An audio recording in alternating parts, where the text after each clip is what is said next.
and we are recording live. So if you ask me the same question, which AI tool you're using, it depends on the time. Teenagers, 15 years, they are building company and earning millions. That's the journey of a founder, right? Business units bankrupting, being beaten by new startups and not understanding what's happening. I don't think they will adapt very quickly. Saying that you are AI expert after just 2 weeks. However, yes, having the interview with an AI can be actually good. It can be good for the candidate and can be also good for the recruiter. They will probably have several AI agents and they will manage different type of work. People recruiting, and it says you only apply if you are an AI agent. Private data, maybe they can manipulate our opinion for the elections, etc. Maybe AI can be used to create viruses. So it's gone. Our data is gone. Our privacy is completely gone for many years, maybe now 30 years or so. What was your question again? Hello, Mounaim. Today we will be talking about AI. It's something that is already running the show that we face every day. And we will discuss how to use AI without being used by AI. Mounaim is here. He is an AI product builder, founder of the community. He's advisor of the big companies, advising how to install AI into the processes of the business. He was building HR processes before in the big holding. Should I add something else? I mean, yes, you did a good introduction, yes. So I have come from an HR background, mainly corporate culture and change management. So I've been doing days with the talent management, employee engagement, employee experience way before I became known. So I'm talking about pre-COVID time. And this was the journey for more than probably 13 years of going through the HR processes, analyzing what is the root cause, asking the right questions, 5 ways, doing proper continuous improvement and Japanese style, Gemba works, etc., to know the root cause of the challenge and come up with processes and programs that will fix them forever. I was actually doing these processes optimization for a while. And also this comes with some background. I studied mathematics and I am tech savvy, so I always do technical things. And whenever there is a platform, like for example, Qualtrics XM, that I'm the one that was all the time building their dashboards and taking care of the employee surveys and from A to Z with a lot of data analysis. But AI wasn't there, not in the mind, not until last year or so. Yeah, the space is growing so fast and you can learn everything super fast. Okay, so let's go to the first questions. You work with AI every day. What's actually working well right now in the real life? All right, good question. I do use AI not every day, every hour, maybe every minute. So before I even start, I want to give the concept to the audience. This half animal, half human, the Greek mythology. I forgot the exact name right now. My apologies. So there is this concept of half human, half animal. And these are some type of people that go and do their job the way they are doing it every single day, writing emails and sending, presentations, PPT. And then they go to AI, they use the AI the tools and come back again to their normal life as is. So sometimes they are half animals, sometimes they are half humans. And then there is the second concept of being a cyborg, which is like you have an arm that is a mechanic and maybe you have some chips in your brain and you are integrated. So you and AI, you are one. So there is no difference between the half animal, half human, but you are like mixed between both. So if you look at my day, you will not notice that at a certain time or specific tasks, I go use AI, but it's just purely integrated. And I think this is where you will harvest the power of artificial intelligence in general. Then any tool that I use every day, multiple times, multiple tools. I would say heavily now Claude, Anthropic. I use it more than ChatGPT. Starting from a month ago, I also started heavily using Gemini. They improved a lot since last Google I/O. If you are watching this is 2025. It's important. And the month and the week as well. So if you ask me the same question, which AI tool you're using, it depends on the time, every time it's sent. So there is a good competition. It depends on the process. But as of now, mostly in my current processes, I use Claude. I count on it heavily. And what works are the AI workflows, the automations. A tool is a tool. It's a standalone. You go to it, you get the job and come back.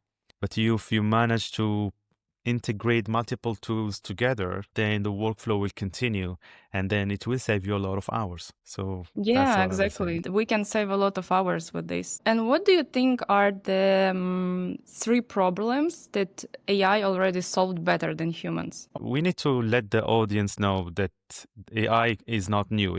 It's not something that just happened recently. What you get to know about or what you hear is mainly the generative AI, and that became famous with ChatGPT. Like we're talking about 2018, 2019, or COVID time in general. But artificial intelligence was there for many years. Like even Aristotle was speaking about it. So we're talking about very old time in the 50s when they start saying the machines, and you have Alan Turing, the mathematician. So we have the Turing test, right? You know about it, that is how we know if actually artificial intelligence can pass as a human behavior. And the machines just lost it in March 2025. So a few months ago, they did it, and 78%, if I remember from the article, said that this is a human, but it was an artificial intelligence. So it's not something new, right? We are doomed. So it's not something new, and it's always been there. And what we talk about is generative AI. Mm-hmm. So that's something that we need just to differentiate it into. A lot of people who are using AI right now, and if you're from IT, it's really weird if you're still not using AI, especially GPT for the content, etc., etc. But what Exactly. is your recommendation? How founders can use AI to improve their work and productivity for at least like 30%? What's the basic things, the basic? Excellent. Really excellent. I think every single founder should be fully equipped with AI. To answer this one, let us answer it in a normal way. What does a founder do, right? So you need to come up with an idea and then validate it. So first is coming up with an idea. Mainly, you need to start with a problem that you are facing by yourself. Hopefully, this is the best situation. One single problem, not a bunch of it. And that problem, you created a solution for it. And then you start validating and looking for other people that have similar problem, right? So this is how you actually do startup in general. And then you would go and validate it. So for you to validate it, you can go to friends and families, or you can go to the best tool in the world, which is Reddit. You go to Reddit platform, and that's when you actually either get ideas as an inspiration or you can validate it. So for this stage in particular, first part is it needs to be you. As a human, you cannot use AI. You need to find problems that are, so you don't complain. You are actually looking for, you become a solution-oriented person. Every time I have someone who's complaining about something, it's an amazing idea. Like, wow, that's an opportunity. Someone is complaining. Instead of me complaining as well, I'll be like, okay, is there any way I can actually solve this particular case? You go to Reddit. In Reddit, you have two scenarios. You can go to a tool like Gum something platform. It can analyze every single comment on Reddit, and also with the sentiment. You pay a subscription, I think, $10 per month. And it can analyze everything, every field on Reddit, and you follow them, the trending groups, etc. So you can find a lot of ideas there. But let's imagine you are a founder that already has an idea and want to validate it. That's when you will push it. You can build AI in order to put comments there or analyze different sentiments and get this large data, because it's Reddit, and validate it. So that's step one. Then you go through the building part, bootcamping. That's where either you go by yourself or you actually have a team. If you have a team, mainly if you are in high school or a university is the best, and you have your friends, and you can, buy 6 months of noodles and sleep somewhere, and actually you are boot camping, then it's amazing. Or you can have AI agents that are actually doing the work with you. The main part will be to build it. If you are a software oriented, then AI is your biggest ally. It should be a co-founder with you. That's where you are building the entire platform using Cursor, maybe a platform for Lovable, Brawl.new, where you build at least the prototype or put it on Figma, because you want to create an MVP that you take to the market as quick as possible for you to start pitching and securing some funding. That's the journey of a founder, right? So you don't need to hire a team. You will never hire them at the beginning. You don't need to get your friends. If you do, it's amazing. All of you should be using AI. So I will think of first validating the data, Reddit, my friend. And then second part is AI agents that will do all of your research. Now research can be done on Claude or on Manus, or even ChatGPT has access to internet, DeepSeek, Grok, all of the tools more or less now they can do deep research on the internet. Perplexity will be a little bit more advanced for academic research. So now you can actually get all of this research in 5 minutes, while in my time, it was taking me probably weeks. And it depends if Yeah. it's available, or sometimes you had to pay some companies to get you some sort of data, especially in Africa, that you will not Yeah. find on the internet. But now you can find 600, 700 sources in 5 minutes, and it's amazing. So validate it, get the data, look for similarities in other countries. Maybe someone already did it, which is the best news for a founder. You don't reinvent the wheel, right? Yeah. And then you find it and then you go validate it. When it comes to AI later on to take 30% of your time, there I will talk about social media, and you can just automate it. You can do the outreach, cold emails, warm or cold calling. You can do, but this is a little bit advanced, and I don't think every single founder will even think about it. There's no time for it. The time is to get the idea, find a solution, build MVP, pitch it, get some early beta users, and then go to the funding stage, because that's where Yeah. you actually find someone that will accelerate your growth. Yeah, this is really insightful, actually. That's true, because right now it's so easy to build and start up and validate the idea, build MVP. Before it was super difficult. Right now there is a trend that teenagers, like 15 years, they are building company and earning millions. Like, I yesterday watched a YouTube channel about the guy who built the company when he was 15 years old, and now this company was 1 billion. It was like AI tool for investment, and it's crazy that people can do it right now. Like, it's super fast, crazy. It is impressive, yeah. And every time you hear something like this, you question, is it true? Yeah, I would it say is. it is true. It's unique, right? It is true. It's like the new unicorns. It's not every single person who's using AI tools is making millions. Look at me. I'm planning to be there, right? So you use AI tools, you build solutions, but it's the same as before. It's not about AI. AI is just an enhancer. It's about the idea and the execution, mainly the execution. There's so many ideas in the world. You can make a PDF, 2,000 ideas of business that you can make money right now, and they are all valid. But the execution is what matters the most. Yeah, exactly. Okay, so this is important question. Is AI integration a tech problem or a cultural problem? Because some people, some company thinks that it's very difficult to install AI in their daily operations in the business, like they maximum use ChatGPT. Or some people or some companies still think that AI it's bad. One of my friends, he had the company, they were doing translation for the mobile apps, and they are still saying that AI is evil. They are making bad text. We will do manual text for you better. So is it like technical problem or cultural problem? How do you think? The short answer is it is cultural, but I need to explain it, right? So I would say every company I work with, yeah, the ones that I work with are actually the ones that are culturally ready. Yeah. Because if they are not ready, they will not even reach out. I'll tell you one simple story. We had in the 90s, mainly the 80s in the US, but in the 90s, the introduction of internet, and it was very hard to actually get companies to get in the internet and let alone the computer. So it took a while. And then in the 2000s, the email was introduced, email in general, and it was super hard for companies to adopt the email. It took a lot of time. I know now it's normal. Everyone has like probably every average human has like 5 emails just personally. But you need to know that there was a generation that was resisting it. Until now, in so many countries in Europe, you cannot do anything with an email. You have to actually ship it and send a mail, like in Germany and many other countries. Nothing works. You need to have paper, stick it, and then throw it in the postal. So you should not be shocked if you hear that something like this takes time. Fax machines, having a phone, mobile, all of this.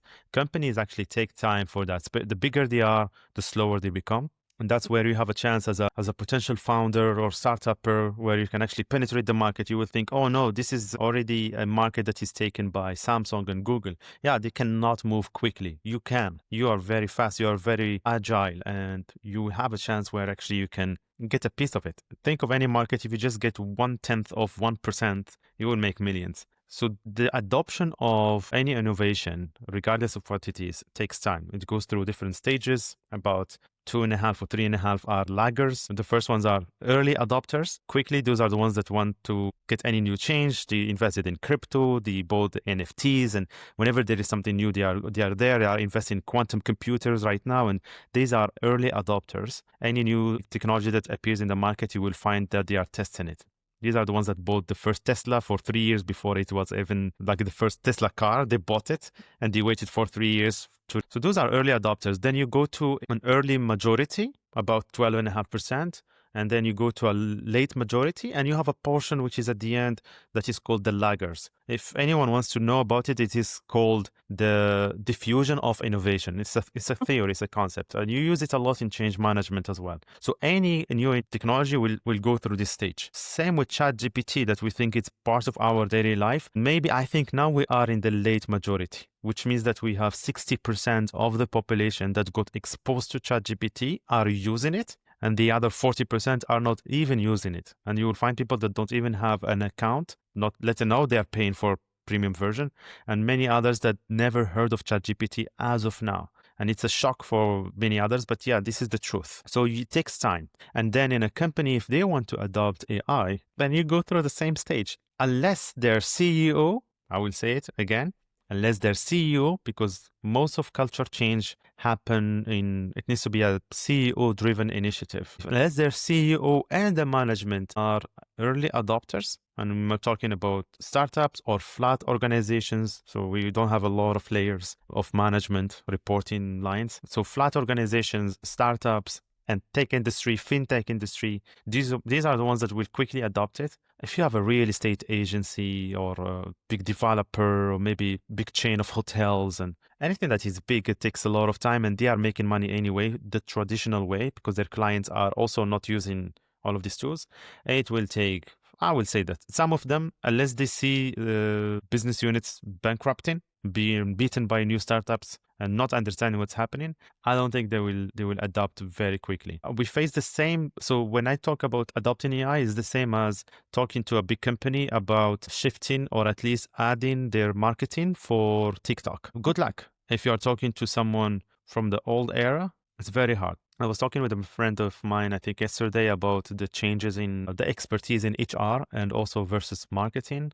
It's very hard to find a very young person in their early 20s excellent at human resources management. Very hard, almost near zero, because it's a field that takes years. Same way, if you want to say you can do human profiling, you can understand human emotions, you need to be raised in a specific way, went through different parts of journeys in your own life, and read about maybe psychology, etc. So the same with marketing. If someone is coming from the Kotler version, Kotler, the founder of I'm marketing. marketer, of course. Yeah. If you come from Kotler era and you studied marketing that way, and then it took you years, and you know what happened in the 90s and 2000s, and either you lived it or you actually, as a young person, went through history and studied that, then you wouldn't completely understand it in a cultural way per country. And when someone comes from TikTok, you need to bring a young person. I'm sorry, you cannot have someone who is in their 50s taking care of your TikTok strategy or Instagram. It's the reels. The same thing with AI. When they want to adopt something, you need to do a business case study for them and show them this is how much money you will make or this is how much money you will save. For now, as of today, 2025, they are still thinking this way.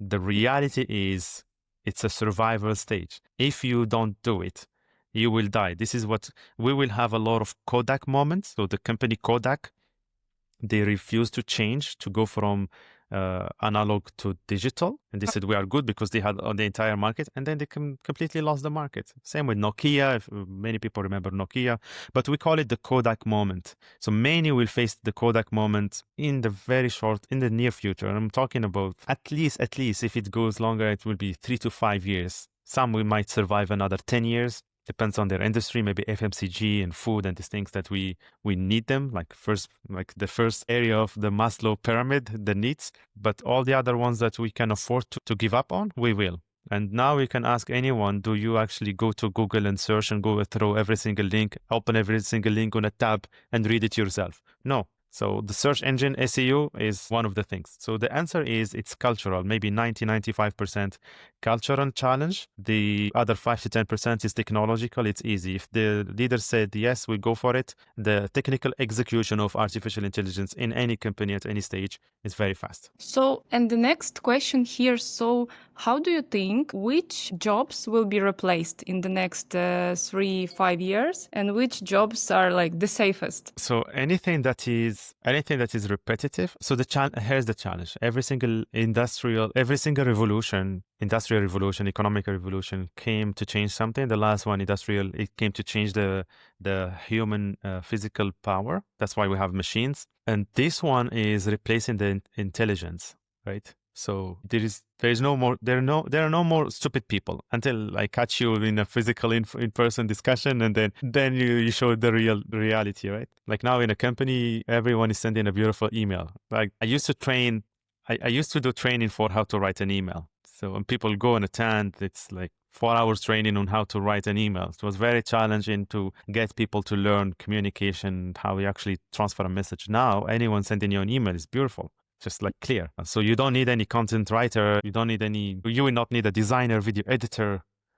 It's very hard to say that there is a job that will not be replaced. There are many that will be enhanced. A doctor will always be needed to physically check you. However, if we manage to have a 5G and 6G network with machines, then you can have a robot that will achieve actually your surgery, even on an eye or a heart, in a fast way. So you can have a complete clinic fully equipped with machines, has access to all the inventory of whatever they need of medicine, and it can be run by one person. You will reach a level where an entire hospital is run by one person and everything is robotic and everything is AI, and AI will decide for everything. So anything will be decided. The lawyers will be gone. Lawyers will always be there, not 100%, but paralegals, assistants will be gone. Researchers will be gone. You might even replace teachers, because you can put a screen and give it to a boy, a little girl, a little boy, like a kid, and then they can actually learn better than in the best pedagogy and the best methodologies in the world can be delivered to that person. HR will be gone. Marketing will remain in the strategic part, cultural part, because we are changing. However, everything that follows it, from the way you write, the way you design, it's completely gone. The positions that will remain there are the handyman. So carpenter, plumber, those will remain. Even an artist is gone. It is, if we look at the long term, many roles will be replaced, and you shouldn't think about it in a negative way. It will be a transformation. It's not a replacement. No one will be replaced. We will all be transferred. If you look in the history, you will find that in the early 19s, maybe 1920 to 1960 or even longer, we had a job of someone opening the door of the elevator, the elevator, and taking you to your floor and coming back. So that was a job, an actual job of someone opening the door of the elevator. Why do we need someone to open the door right now? So the position completely gone. And then now we have security guys, right, in front of every building. Maybe 30 years ago, we did not have even this position existing. So cultural changes and cultural norms make you adapt as a society. And then AI just came and slapped everyone. Those who are ready for change will become richer, and those who are resistors or laggers or late adopters, for being stubborn or maybe just for their countries, they are not reaching it. This change is not reaching their culture and their country as fast as the rest of us. Then I think they will be hit later on. So the answer to your question is there is no position that is not going to be touched by AI. No, none. Unless it's a handy position like a carpenter or a plumber or a builder, right? Yeah, Even exactly. builders, you can build 3D with 3D, but someone needs to do it there. So I think those are the ones that will be safe somehow. They're not highly paid. They might become, you may never know. Yeah, so you need to learn how to manage AI and not let AI like fully replace you. What I can see from my bubble, I see like, especially on social media, that everyone is using AI. I feel like I'm late already. Everyone is using AI. Everyone is building AI agents. Everyone is building AI companies, earning millions. And I feel like I'm late. But together with this, I understand that there is a lot of people, like especially old people from the countries who doesn't have access even to like normal access to the internet. They still don't know about AI. So we are still really early. And in IT, I believe that these positions, like at least for the next 3 or 5 years, the positions like content creator, designer, developer, etc., they will be not replaced, but you will need less people like this. Yeah, like before you had like a department of content creators. Right now, you just need one creator who will manage AI and manage all like social media and emails. So right now, it's much easier to do. And together with this, you don't need so many people to run the business and manage your. No, that's correct. Yeah. Let's play the game. I will give you a like statement, and you will say is it norm or cringe. You will say if it's okay, Okay. or if it's not okay. Okay. Go Okay. ahead. The situation, like to use ChatGPT for the psychotherapy. Cringe or norm? Norm. Yeah, I think also.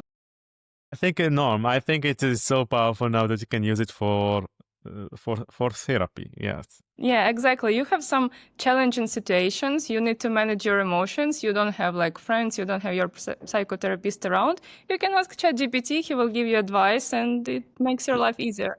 Yeah, let me clarify it. I think it is good for therapy. It is not that for psychotherapy yet. I think a psychotherapy you need a psychologist because we are talking about trauma, right? So someone to actually be with you there in person. I would say maybe for therapy you talk to them and you say, yeah, give me, I will say something. So go as a listener, go to your ChatGPT if you are using it for at least months, and better if you have a paid version, and then say in a prompt, based on all of our conversation and everything that you know about me for the last period, whatever you define it, 6 months or 12 months, give me a ruthless, honest, objective, therapeutic analysis about my profiling, about my personality, my strengths and weaknesses, and my repetitive patterns. And you will see. It will shock you. Nice. That's true. Another, pitch investors with a deck which is prepared 100% with AI. Norm or cringe? For example, as a founder or a startup, I will Yeah, so say, I I would say prepared cringe. presentation. Yeah, No, I don't agree. think so. No. You need to edit it because it's too obvious. Like if AI prepared the presentation, you have an edit. There is so many things that it's obvious that it's AI, and it's not can be not respectful even to show it. Yeah, and also you will have your emotions there, and need to put your passion, and passion cannot be replicated with AI. No, I will do my research, all my analysis, research, and insights using AI. I'll do the design using AI, but you need to put anything from you as a founder. Yeah, I wouldn't take it there. Yes, Okay. I'd say maybe 60% AI. That's a baby. That's my baby. It's pitch, right? Yeah. Okay. Saying that you are AI expert after just 2 weeks using of ChatGPT. Impossible. No.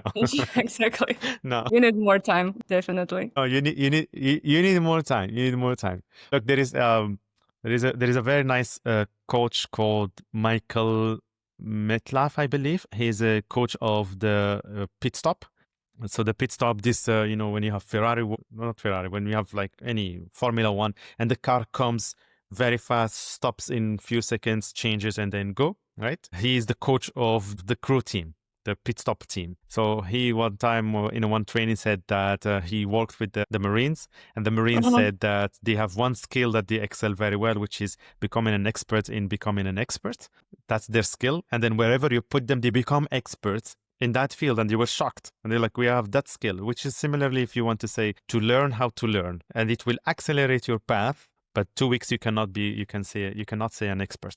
No, you should never call yourself an expert until other people call you an expert. Yeah, definitely. Letting AI do interviews with your job candidates. Yeah, I'll say no. Yeah, I'll say no. Until the final stage, you give it to a human, yeah. Well, if it's like video interview and you have like your clone, I don't know. It's not respectful, but to make screening, maybe it's enough. Like not enough. It's definitely As enough. of now, yes, in the majority of industries, I still have people. This week I was just talking with someone that was still doing resumes, receiving thousands of resumes per day. So I'm helping him to create the entire system for AI to analyze all of the resumes, and then also to do a voice AI agent that will call and do the screening, and then books the calls for interviews, so that at least in the day he doesn't have to read 1,000 resumes just to hire for one or two positions. But now he will come and find his calendar booked, and then someone shortlisted, and everything is done. This is the stage where some people will be like, now, yes, I would love to analyze all the resumes using AI because it's very objective and non-biased, depends on your prompt. And then also I can trust AI voice calling agents to call and say, are you really in this position? Did you mean this one? No, the school, you do the screening just to verify whatever is there and their information is correct. And what is their salary expectations in some territories. So you do the screening and is this a good profile or not? Maybe it's a different state or another country. You may never know. So to make sure that it's the right candidate. However, yes, having the interview with an AI can be actually good. It can be good for the candidate and can be also good for the recruiter, because a recruiter and interviewer, even if they are very experienced, they are still humans. They get biased. An AI can be programmed to be kinder and nicer. Maybe in the interview you can say, can I please answer a different way? And they can answer you only take the answers that you are actually happy with. You can have video interviews with HireVue, for example, as a company in different tools, but HireVue was one of the first ones. And then you have the question and you answer, record yourself. But I'm talking about an AI talking to you in an interview is probably better for you as a candidate than a human. So I will say it's a norm. It should be, that's where we need to push HR there. Yeah. And those ones that are shortlisted go to the hiring manager or the HR person. I think it should be norm, yes. And we should trust it more. Posting Midjourney art as your own NFT collection, norm or cringe? I think it's cringe. I think it's norm if you disclose it. If you say that this is made on Midjourney, I think it's norm. It's fine. It can be. I don't know. I might be wrong in his answer, but I think it should be norm if it's transparent with transparency. Otherwise, it's just it's a cringe. But yeah. Well, there is your part of work that you create a prom, you edit and everything, but still it's not fully your work, so it's not fully your art. Yeah, but that's a lot why of people are doing it. Like I see a lot of people are doing it. That's why it's like this. I have this question. Yeah, that's why I said maybe if you disclose the transparency, say that this is it's my own prompt and I made it. I think that should be okay, but I don't know. That's why I said maybe my answer is wrong. So I'll say norm. Okay, let's go to another block. So we were talking about HR interview, and I was thinking, is it really there can be the person, let's say candidate, and the HR, the clone of HR, which is AI, they can talk. What if there will be clone of candidate and clone of HR? So the question is it really possible that in the nearest future we will have a lot of AI agents? Let's say right now you have several websites for your business, your personal blog, etc., etc. You're managing several websites, and people who are in business, they usually have a few websites. So in the future, they will probably have several AI agents, and they will manage different type of work. Do you think it's the thing we're going to? So do you mean, so your question is, do you mean that every person will have several AI agents that yes, they will manage these AI agents for different work to do? Yeah, I don't think it's in the future. I think it's happening already. And this is the kind of structure that you want to have as a company. You want every single human agent, human person, managing many tools. Like now we can think of it this way. You have let's say a social media manager, that's the example, or let's say an HR, you give them tool, which is emails or Outlook, you give them a tool, which is access to Canva, and, you give them tools. But these tools are just like, they are dependent. You always need to go to them. But if you give them agents, every person has an executive assistant that can book calendars and emails for them and summarize their meeting points, etc. This will make their life easier and faster, and also help them to do content and to brainstorm. This should be a must. I think if someone is building a startup as of now, if you are targeting founders with this specific message, they need to have in their mind to build as many AI agents as possible that they will manage by themselves. And they can only start thinking of hiring a human when they need to They need someone to manage the bunch of group of AI agents because it will give them better output, and also the founder will have less time to focus on it and can move on to something else because there is always something else that you need to scale. So I think it's happening already by now. Also, something else I wanted to mention is you will find some job descriptions, people recruiting, and it says you only apply if you are an AI agent. Okay. So you will find, now that I told you, you will start seeing it everywhere. What does it mean? It's not like an AI agent is going, I'm jobless, I need to apply for a job, right? Because this is not how it is. But I can build an AI agent and apply for the job, and you pay me. So you are paying that agent, except that agent is working 24/7, right? Doesn't get tired. So instead of me staffing your company with like, I don't know, like with some positions with humans, right? With staff, and then I bill you, and then I pay the salary to that person, and I make the difference. This is the recruitment agencies. Now it's different. Now I will build that agent, and it's not for free. It does cost some subscriptions, and some agents can even cost $700 per month if it is heavy. But it goes as of $50 to $200 per month for your own subscriptions, and you can build some agents there, especially if you are self-hosting it. And then I rent it to that person who is hiring for cheaper, for 1,000, 1,500, maybe 4,000, it depends. And it's better for you to hire an AI agent than to hire a human if the process that you are needing requires 24/7 or requires standard quality that needs to remain the same. Then you hire an AI agent. So sometimes they do this. Yeah, you will find it. That's crazy. And how do you think that's the question I also wanted to discuss? Like, a lot of people right now are talking about a universal basic income, which can come together with AI automation, that our economy will change. And as because AI can replace a lot of jobs, the government will install universal basic income that every person in the world will have. Do you think it's possible, or it's just the theory? I don't think it's possible at all. So UBI, I think, was done, if I'm not mistaken, probably in Norway or Sweden. Some of the Scandinavian countries tried it. I might be wrong, but that's where I think about it. I think they did it there, maybe Sweden. And those are the countries that will actually start it or think about it. So you have Denmark, Sweden, Norway, and Finland. These countries will think about having a universal basic income for their citizens. Globally, it's a big no.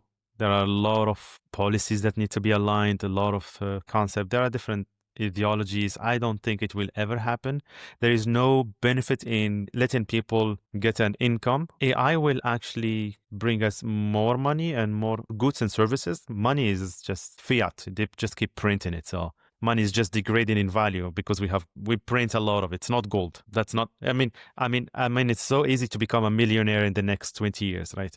Like if I talk to you in 2050 and I say, I am a millionaire, it's technically like I have $1,000 as of now. That's how much money will be worthless. Yeah, Right? Yeah, of course. Because of inflation, but mainly because of the quantum easing and quantitative easing and printing a lot of money. So I don't think it will be there. Maybe at a country level, maybe Europe can probably, the EU can probably bring it together.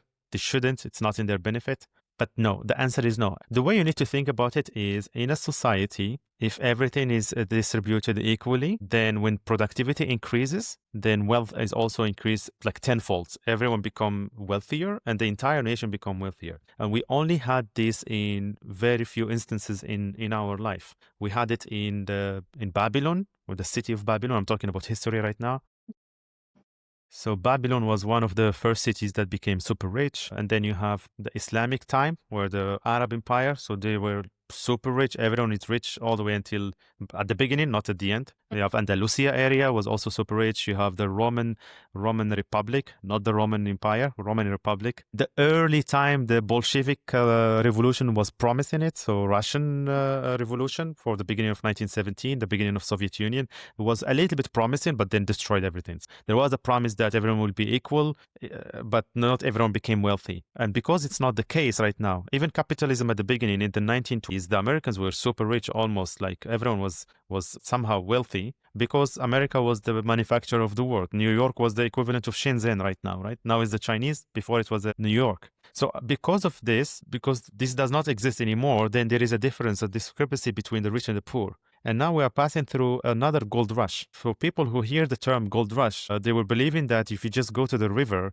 and look for the soil, you will find some gold. And during the gold rush, the ones that made money are the ones that were selling the shovels and the tools. Those were the only companies that actually made money. So when we say gold rush, which is right now, it is not you and I trying to use every single AI tool that will make us rich.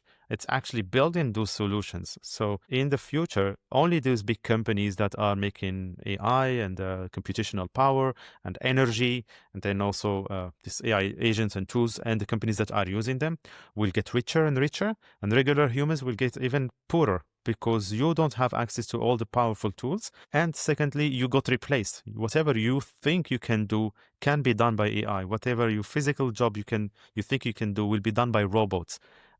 Whatever intelligence that you think you can acquire, it's already there. It's 10 times, 100, maybe 1,000 times smarter than any smarter human being. Few things will be there: creativity and the emotion part, passion, solidarity, this making people together, coming together, and leadership will always be there. Those are the few things. So if the country is actually having discrepancies and then you empower them with AI, like the Americans right now, then in the near years, you will only see a bigger and bigger difference. And there, and only there, if they see that it will lead to a cultural revolution or a civil unrest, then they might think about paying people and bringing the universal basic income just to calm you down. That's the only reason why I would say it. For as long as people are trying to work and get rich and they believe in the dream, no, there's no need to pay you. Not so easy, guys, right? No. Okay, and we have not so much time, maybe last 2 questions. The thing about the danger of AI. Not so many people are talking about this, but it's actually a very important point because AI is collecting private data. They know everything about us. Like I talk to GPT every day and they know, he knows a lot, he or she. So the thing is that private data, maybe they can manipulate our opinion for the elections, etc. Maybe AI can be used to create viruses. So a lot of these dangerous points. What do you think about it? Is it really the problem for us right now? I don't think it's a problem because it has always been the case. We've been living with this for many years, right? It's just different tool, right? Electricity, computers, internet, GPS, all of these innovations, they came and they showed who the humans are really in their true nature, biological weapons and data privacy and all of these things. There is no data privacy, so no one should dream about it. The only data privacy that you can think about is your number and email, phone number and email is not available to the brokers for you to be targeted by ads. Anything else, we know about you. So you should not even think about it, right? So it's gone. Our data is gone. Our privacy is completely gone for many years, maybe now 30 years or so. AI will be just an enhancer, and I think we lost the war already. So I think the only way for you to protect it is to go off grid and not to use AI, because if you were using internet in general, that's it. We know everything about you, everything. True. The devices, social media, yeah. Anything, what you like, what you hate, everything. Yeah. Maybe the only thing that we keep for ourselves is our dreams, the way we dream.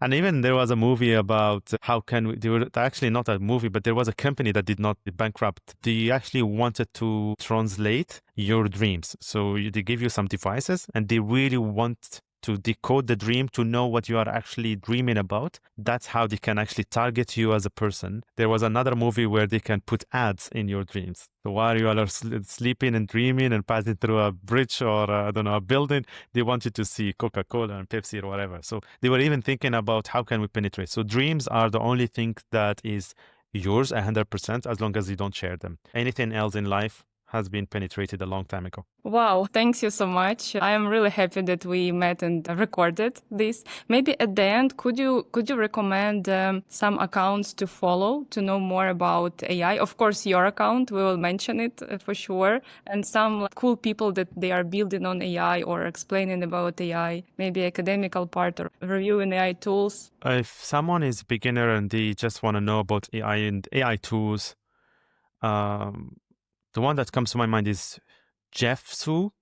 I think it's Jeff Su, an Asian-looking guy that he works with Google. So he has good videos. And also he He will explain different tools in an easy way, and also will explain if there are some courses.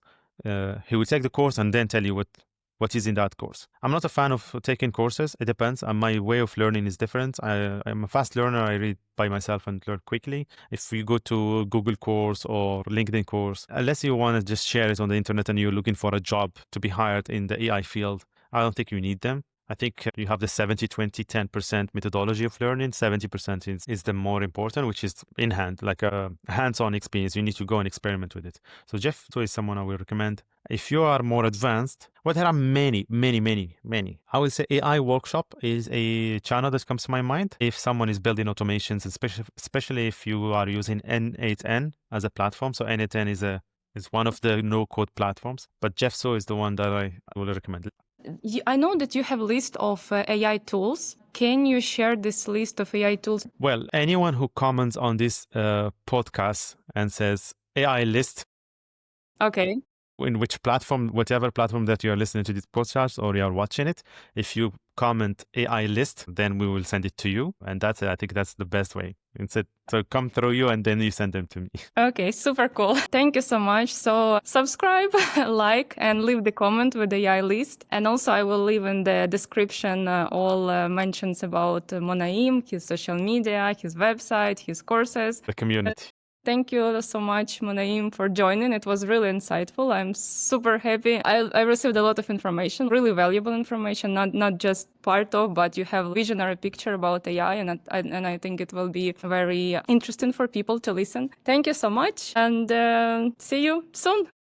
Thank you. Thank you very much, Mila. Thank you, everyone, for listening and watching this video and podcast. Make sure to like and subscribe and support Mila and ask any questions that you have. We will come back and answer them. So I'll do all my best to go and answer every single one of you through Mila. Thank you and have a good day.